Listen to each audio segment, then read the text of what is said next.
अब हम पढ़ेंगे कॉजेज ऑफ इन्फेक्शियस डिसीज, यानी कि कोई इन्फेक्शियस डिसीज है तो उसके कॉजेज क्या क्या कारण एक तो कारण है जर्म्स है, पर वो जर्म्स हमारी बॉडी के अंदर आएंगे कैसे, अब वो पढ़ेंगे। तो जर्म्स हमारी बॉडी के अंदर देखो बहुत सारे रीजन दिए हुए बुक में।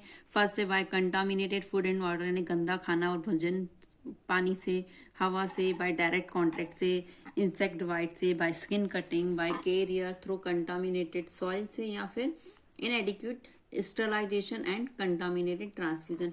यानी ये सारे वो मेथड हैं जिसके द्वारा जर्म्स हमारी बॉडी के अंदर इंटर हो सकते हैं। तो सबसे पहला जो कॉजेज है वो है कंटामिनेटेड फूड एंड वाटर।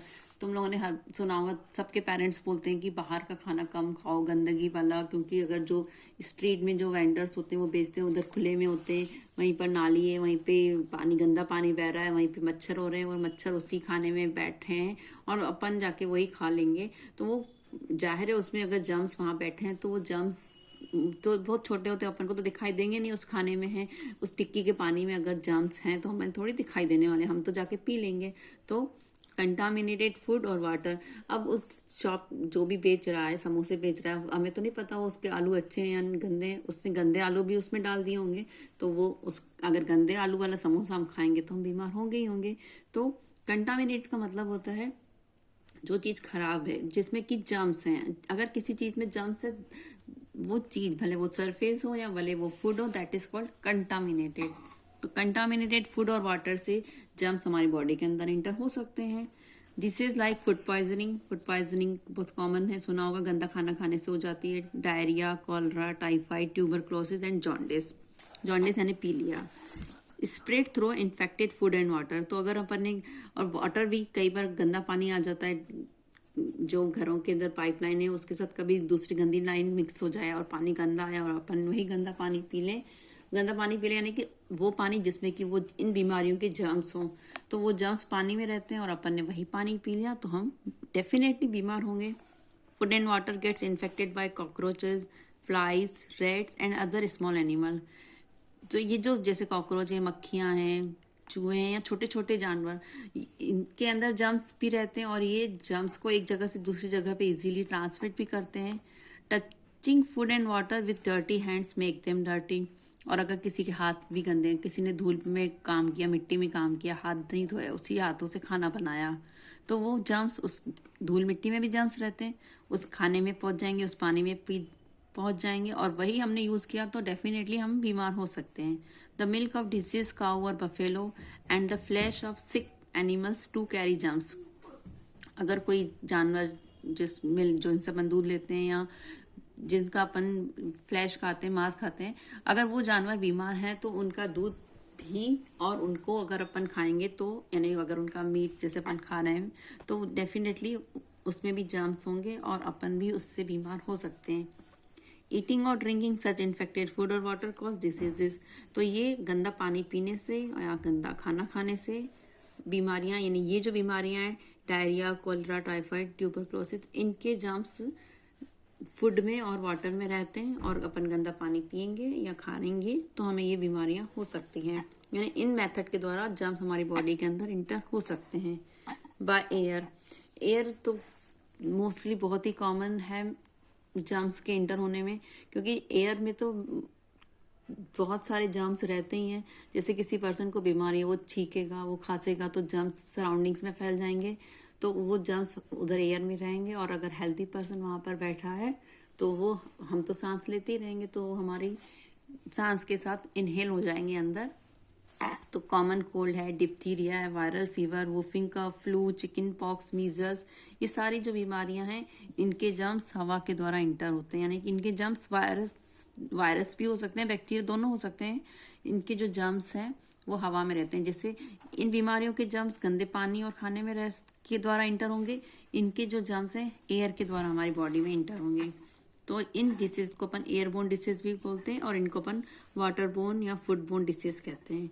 मैंने डिसीज पर्सन कॉट और स्पिट, जब जिसको बीमारी, अगर वो खांसेगा या थूकेगा तो उसके जर्म्स हवा में फैल जाएंगे, और अगर हेल्दी पर्सन वहीं पर बैठा है तो और उस सांस तो हेल्दी पर्सन तो लेता ही रहेगा, तो जर्म्स जो होंगे उसकी बॉडी के अंदर चले जाएंगे और उससे बीमार कर देंगे।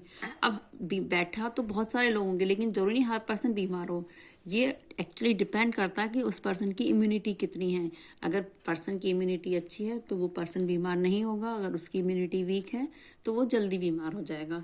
तो क्योंकि अपन तो देखते हैं अपन के आसपास, स्कूल में, हर जगह पे कई बार अपन के आसपास लोग खांसते हैं, छींकते हैं, तो अपन रोज तो बीमार नहीं होते हैं, क्योंकि अपने अंदर खुद के अंदर इम्यूनिटी पावर है, रेजिस्टेंस पावर है, जिसके द्वारा अपन बीमारियों से बचे रहते हैं।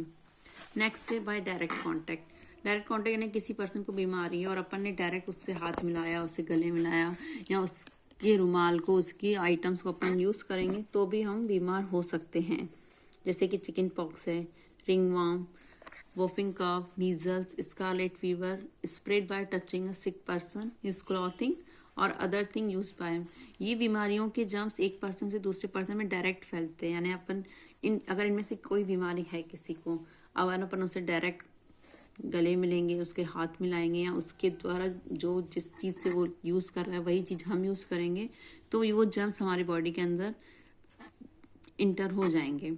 That's why patient with infectious disease should be kept away from other until they are fully recovered। जैसा भी तुम लोगों ने सुना ही है कि अगर किसी को कोरोना वायरस हो जाता है तो उसे बिल्कुल अलग रखा जाता है, होम क्वारंटाइन में या आइसोलेशन में रखा जाता है, क्योंकि उसके टचिंग से, अगर किसी पर्सन को वो बीमारी है तो उसके टचिंग से या उसके आर्टिकल को यूज़ करने से वो जर्म्स हमारे अंदर भी इंटर हो सकते हैं। तो अगर किसी पर्सन को कोई इन्फेक्शियस डिसीज है तो अपन उसको अलग रखते हैं, ताकि जो जर्म्स है सिर्फ बाहर कहीं पर स्प्रेड ना हो। Their soap, towel, comb, utensils, bedding ETC should be separated from the rest. तो उसकी हर चीज़ पूरे से अलग होती है। ये तो देख ही रहे होगे, आजकल सबको पता ही होगा कि किसी को भी अगर कोई भी ये कोरोना जैसी इन्फेक्शियस डिसीज हो जाती है तो उसको बिल्कुल सेपरेट रखते हैं। होम आइसोलेशन सुना होगा, क्वारंटाइन सुना होगा, यानी कि पर्सन का दूसरे लोगों से कॉन्टेक्ट नहीं होना चाहिए, उसका एज वेल एज उसके आर्टिकल्स का। आर्टिकल्स मतलब ये सारी चीज़ों का। Bye insect bite. नेक्स्ट जो है वो हमारा इंसेक्ट बाइट। इंसेक्ट बाइट यानी कि मच्छर के इंसेक्ट्स के काटने से। अब इंसेक्ट में मच्छर भी हो सकते हैं, मक्खी, दोनों कुछ भी हो सकता है, पर बाइट है तो मोस्टली मच्छर ही, मक्खी कम काटती है ना। Disease like plague, yellow fever, dengue, malaria, sleeping sickness and kala-azar spread by the bite of insect like fleas, mosquitoes, sandflies and bedbug। ये सब इंसेक्ट हैं, इनके काटने से ये बीमारियां हमारे अंदर इंटर हो सकती हैं। अब भले ये अलग अलग है, डेंगू और मलेरिया प्रोटोजोआ के द्वारा है, येलो फीवर वायरस के द्वारा, तो बीमारियां भले कोई से भी जर्म्स हों, लेकिन वो हमारे अंदर अगर ये इंसेक्ट काटेंगे, भले वो फ्ली हो, मॉस्किटो हो या सैंडफ्लाइज, इनमें से कोई भी अगर हमको काटता है तो इनके जर्म्स उनकी सलाइवा के अंदर होते हैं। जब ये मच्छर हमको काटेंगे तो ये जो जर्म्स हैं, इनके जर्म्स मतलब बैक्टीरिया, वायरस, फंजाई, कुछ भी हो सकता है, वो हमारे अंदर इंटर होंगे और फिर हमको डिसीज होगी। Plague is spread by the bite of rat fleas.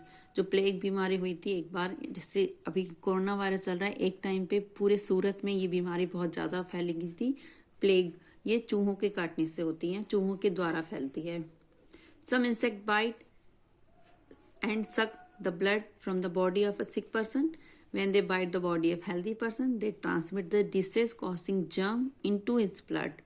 Thus a healthy person get disease। यानी कि जब जैसे किसी एक पर्सन को मलेरिया है तो उसको मच्छर ने काटा तो उसके ब्लड में वो पैथोजन है, यानी वो प्रोटोजोआ है, उस मच्छर की सलाइवा में आएगा, और वही मच्छर जब हेल्दी पर्सन को काटेगा तो उसकी सलाइवा, उसके ब्लड में वो प्रोटोजोआ को डाल देगा, तो प्रोटोजोआ हमारी बॉडी के अंदर यानी डायरेक्ट ब्लड में पहुंच जाएगा।